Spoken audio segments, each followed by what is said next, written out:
First tonight, East Midlands Today has been given exclusive access to a college that's helping some of the country's most seriously wounded soldiers. Portland College near Mansfield was set up to help veterans of the First World War.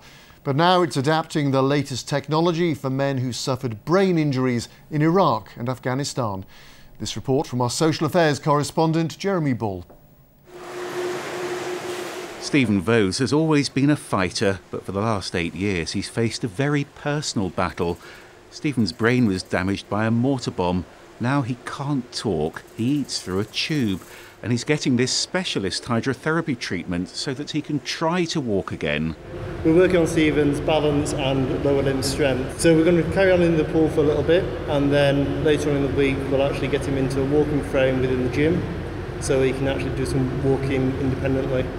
Stephen lost his independence when he was serving as a rifleman in Basra. Will I get paid?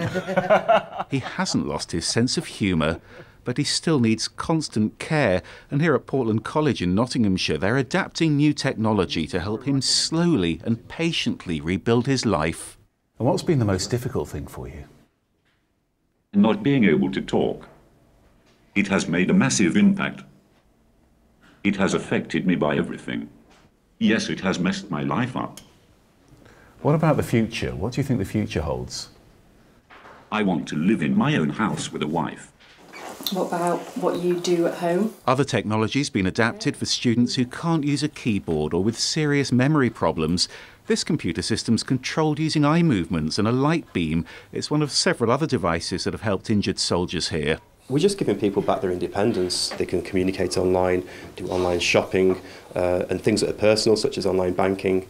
They can do that for themselves rather than somebody else doing it for them. I'm very proud of the way we use the digital photo keyrings here. And the first one has a series of photos on there relating to making a cup of tea. So the individual scrolls through. When they've done a particular part of the sequence, they move on to the next part. It's really simple stuff, isn't it? It is very simple stuff indeed, but very effective. And what about the other one here? The other one, same principle, but in this case we're looking at landmarks on the journey between the college and Mansfield Town Centre, enabling the individual to know when to get off the bus.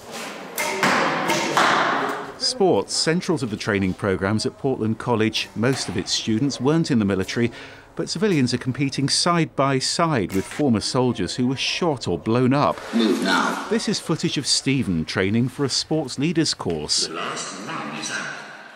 He did a lot of sport in the army, and via an iPad or a tablet machine, Stephen's more than capable to join in with the sessions, either leading, participating. It might not lead to a job in sport, it might not lead to a future in sport, but what it will lead to are life skills, basically.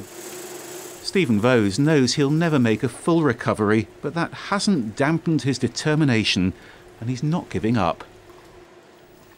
Jeremy's with us now. How unusual is the work they're doing at Portland College? Well, it's different because it's not part of the military. A lot of the students at Portland were born with disabilities.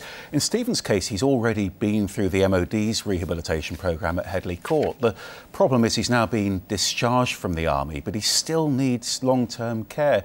And it's the same story for a lot of the soldiers who go to Portland College.